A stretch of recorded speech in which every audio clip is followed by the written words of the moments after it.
Hi, good evening. Welcome to Business Live. Coming up tonight, government moves to create a level playing field for all telecoms companies. To what end and how will that work? We would find out. Also tonight, Unipa says current crisis at Tema Port is a knowledge gap and not technical. How are they hoping to address that? We'll tell you. My name is Darryl Kwao. Thanks for being with us. Details right after this break.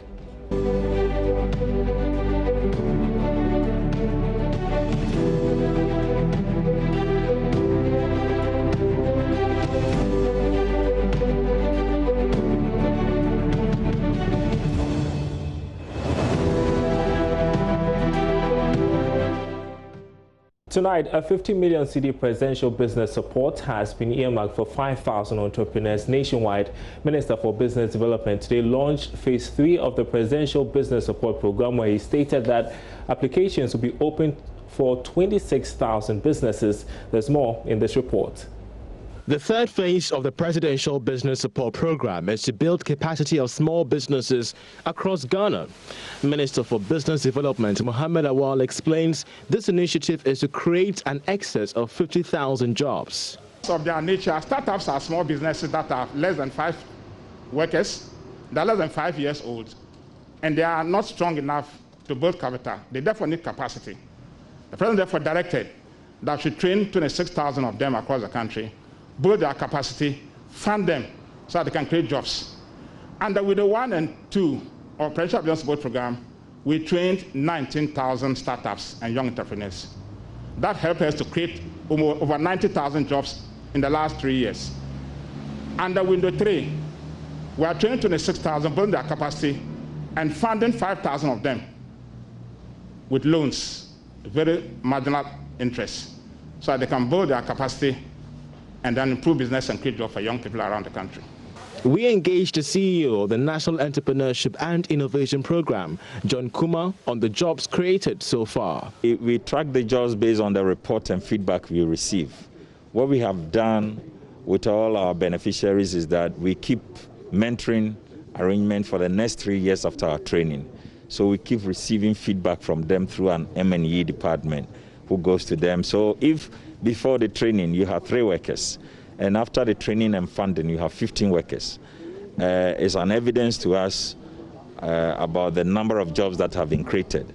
For instance, there was one beneficiary, Kamoko Coffee. What's the name properly? She's into coffee production, processing. She used to have 9 workers. After our training and support, she's having 56 workers now.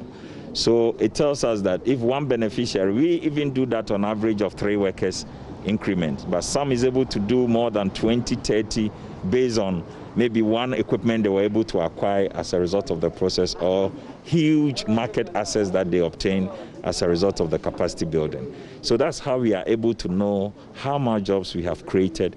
And of course, this is reflective in the national data. Other programs by the Ministry of Business Development include green businesses, building entrepreneurship culture among the youth, the presidential pitch, as well as capacity building and funding for women entrepreneurs, as well as those with disability. Now, the National Communications Authority will soon begin the implementation of specific policies to ensure a level playing field for all network operators within the telecommunications industry. It will do so by enforcing the provisions of the Electronic Communications Act 2008 and the National Telecommunications Policy to address what it says are glaring disparities in the market share and revenue share in the sector.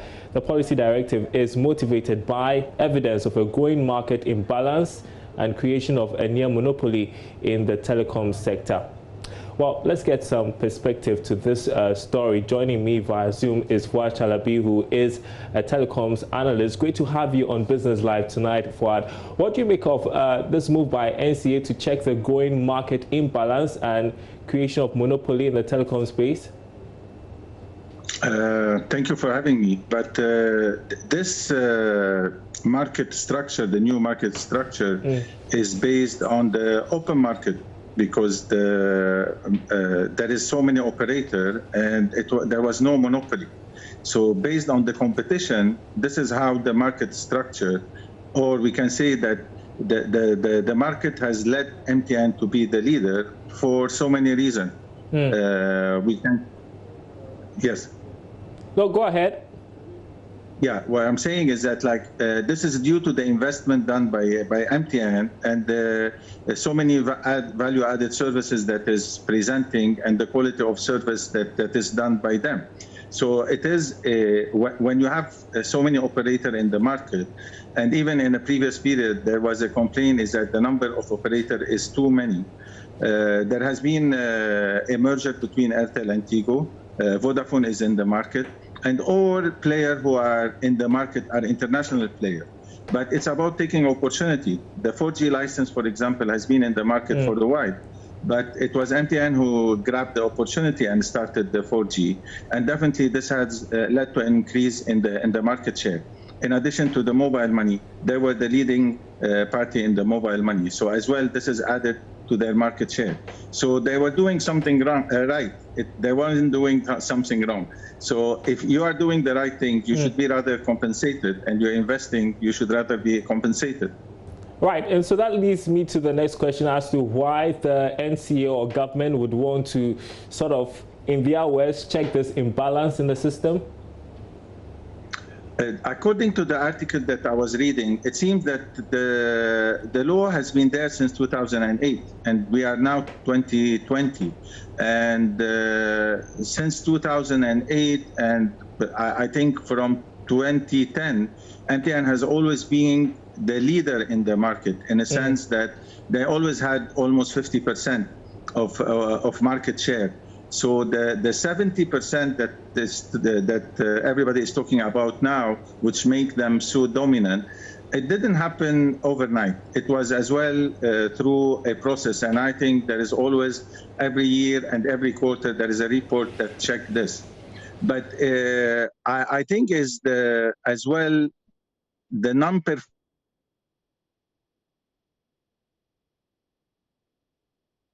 All right, it seems we are having some issues there. We would try and get Fuad, if you can hear me. Can you hear me, Fuad? I don't think Fuad can hear me. We'll fix that technical challenge, and then we would get right back to Fuad. Are we taking a break or moving on?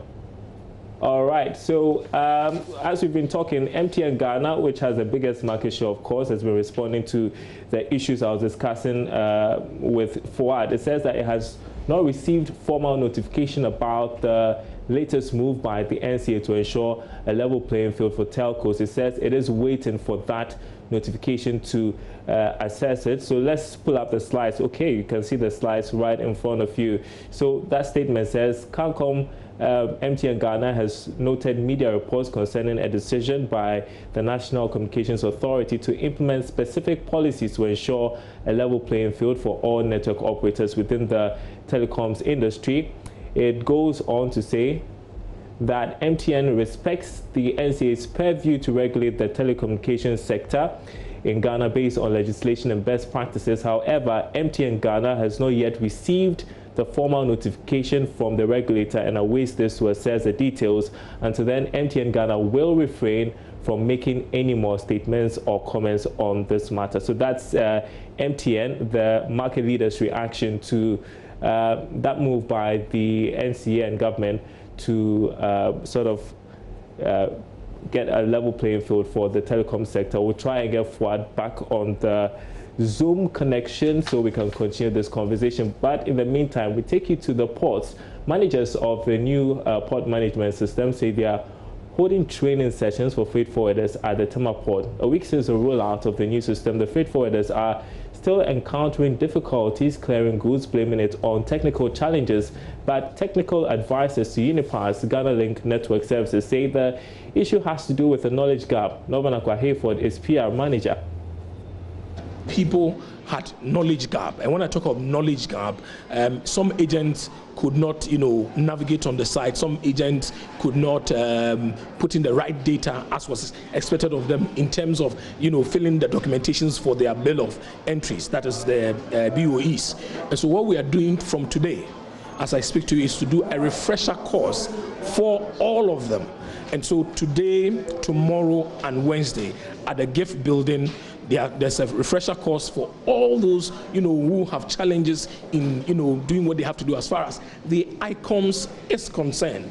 Because remember, we have said that training is continuous. It is not something that we are doing just once. And of course, we've done about 3-4 training exercises, but we needed to do refresher course for these people because these are things that have come up and we needed quickly to move in and ensure that they become very conversant. Remember that in every new thing that you get, the constant practice is what will make you a master to be able to do it. And so I want to ask our brothers and sisters, our mothers, our aunties who are clearing agents or importers at the port that they need to remain calm. I mean, GRA with Ghana Link is ensuring that everybody will be able to clear their goods at the port. More importantly, as I did indicate earlier to you, the sector commander has written to the shipping lines and has told them that what you need to do is to release the cargo to them with respect to BOEs from GCNet because that system has been shut off. And so clearly the shipping lines are unable to access the system to check that a shipping and an agent has paid indeed for the duties that he or she is supposed to pay so they can release the cargo to them. And so that is why they have said that if they come with the documentations, release to them, send us an email, they'll come back to us, and then we'll also certify for them to be able to move on from there. We are hoping that this week will be better than last week. Of course, you've seen the figures in terms of the number of BOEs that we have done at the port, even with the challenges that did come, which we admit to. Over 4,700 BOEs were processed, and I emphasize, were processed in the last week, even with the kind of challenges that were there. And we're hoping that this week we'll be able to do better than we did last week.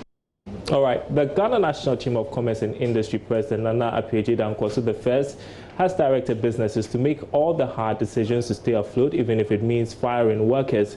Now, he has been speaking to my colleague Charles Aite amid the impact of COVID-19.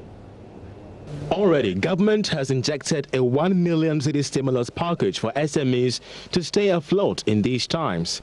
I sat with the president of the Ghana National Chamber of Commerce and Industry, who says now is the time for business leaders to take pragmatic decisions, even if it means downsizing.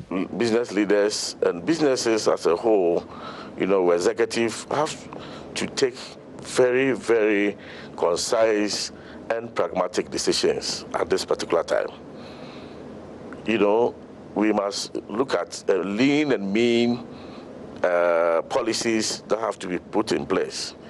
Downsizing is another thing that has to be considered because you are looking at your fixed costs, your variable costs, and your total costs. The coronavirus has exposed Ghana's overdependence on the West for raw materials, goods and services. This has had a toll on manufacturing and pharmaceutical firms. Nana Aboagye-Wiafe suggests this could affect businesses who fail to adapt. In the short term, how do we change? So we need to diversify the economy. And we need to, if we diversify the economy, it means that there are other areas that have to be affected for now. And that is what we have to do.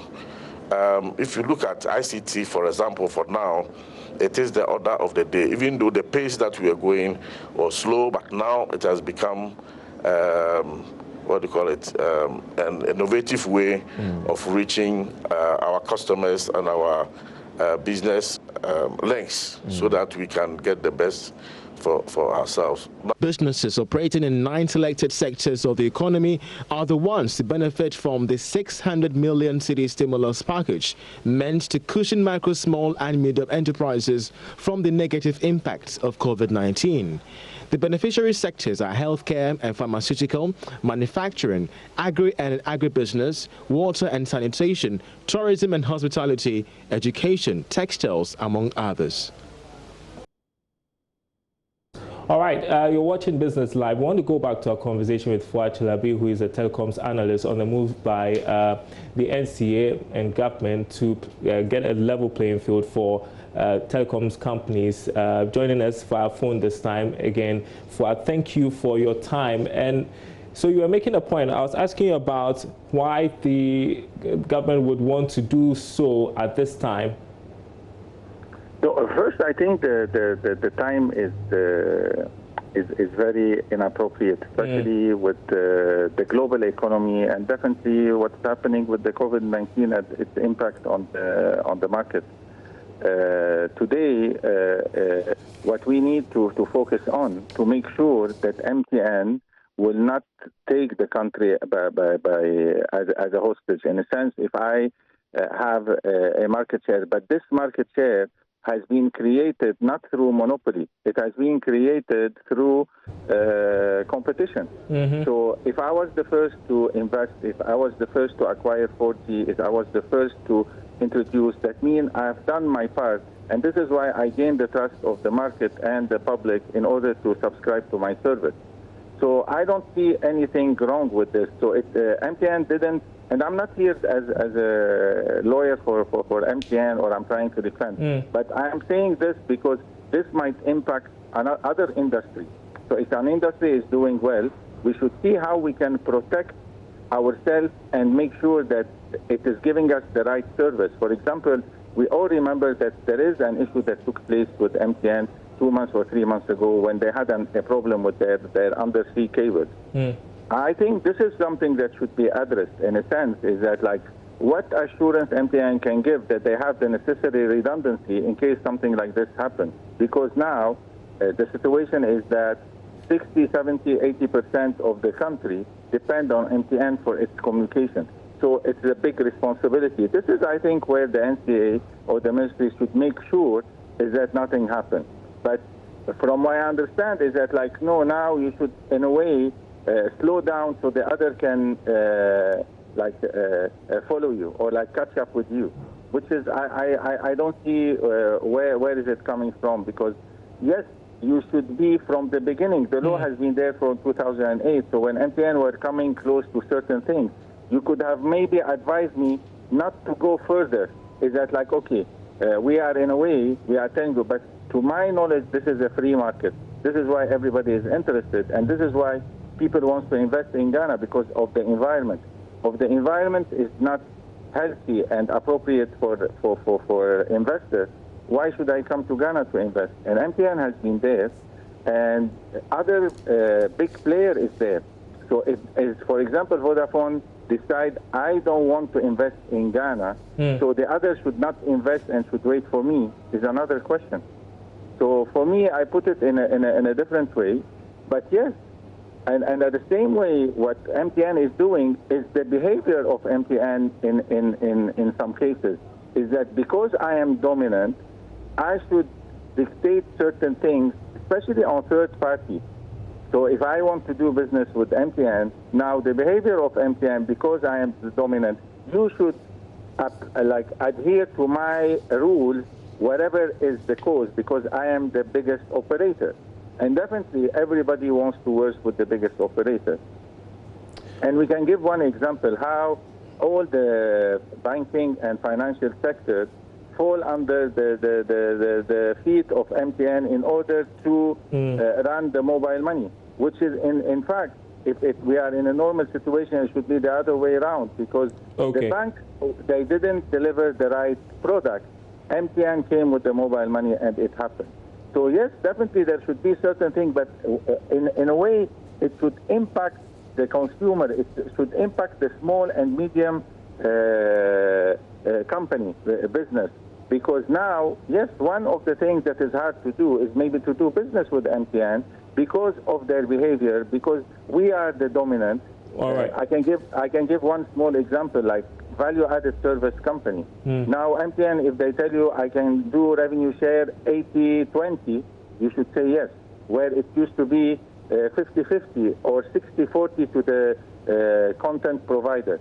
So yes, this dominance has certain impact, but I think the way it's been addressed to favor the operator that were not performing, this is where I see that there is an issue.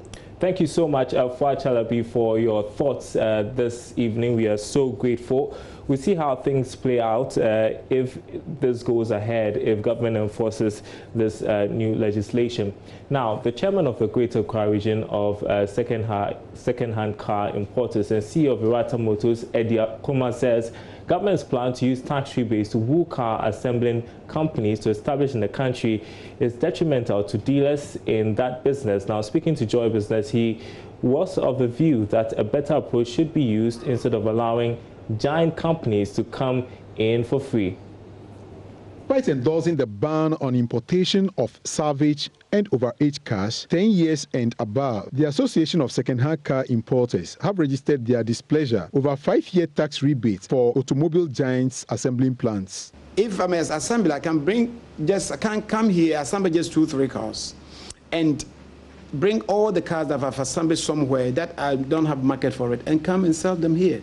And when they bring them, it's going to be free duty for 3 years. So the government is going to lose so big money. And the question is, if we are going to lose that revenue, what are we gaining as a country? And besides that, the automobile people who are in the business now, you are bringing a competitor who is more stronger, coming without paying duty, coming to enjoy our market, and we be getting out of business. It's a part that they are bringing in. Engine here, front bumper is here, that here, they come and fix it. Who can do this here? Even common guys can do it here. You import this thing and fix them. Some can do this and supply many cars.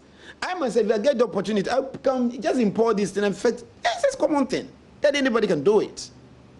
So you don't see the essence of the tax no. The tax that they are giving them, I don't get it. The chairman of the association in the Greater Accra region and CEO of Irata Motors, Edi Ankoma, says the government should acquire lands for the interested companies to establish. We welcome the idea of these companies coming to establish, but they should make sure that these people, they give them a land, they set up properly. They should rather set up, finish the setting that we know they've set up.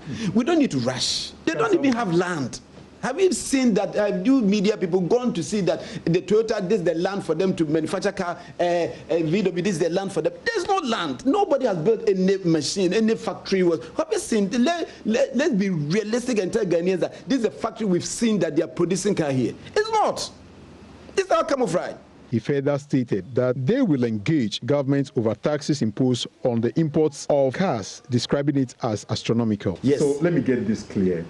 Your association is in favor of the ban. The ban of 10 years car is okay. Old and above cars. It's okay. Salvage cars. The association is against it. Yes, we don't have a problem. All right. So what is your next? What we don't agree is you are bringing 35% for any other vehicle. 35% from the smaller car to the bigger car. 35% duty on the car. It means that when you add the VAT to it, you are going to pay 52.5% for each car, which is killing. You are killing everybody, anybody who wants to bring used car. Our business is going to collapse. Fred Zuho reporting for Joy Business. And finally tonight, the Ghana Water Company Limited has directed hotels to seek presidential approval before getting free water for 3 months. Chief Manager of Public Relations, Stanley Mate, was responding to concerns by the hotels that they were being made to pay water bills. Now, for those of us, those who are going to use the water domestically for themselves, are supposed to get the water for free. But those who are going to use it as an input or for some other commercial purposes are to pay for it. So there's that dichotomy. And what we are saying, the challenge is that we are billing government for the water that is being used. So if government comes back to say that my directive includes or included all commercial or industrial entities, there's no problem. We will go back and then let them have the water for free. But we started this in April. Okay, so we've gone through it in April, we've gone through it in May, we are in June now. This is the last month for the President's directive. So there's no ambiguity at all. We have implemented the President's directive to the latter.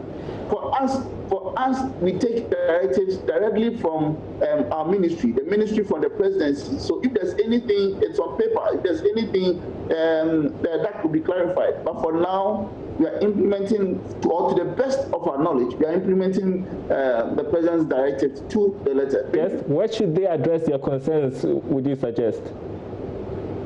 Where should the... To the Presidency. And that's Business Live tonight. Thanks for watching. My name is Darryl Kwa.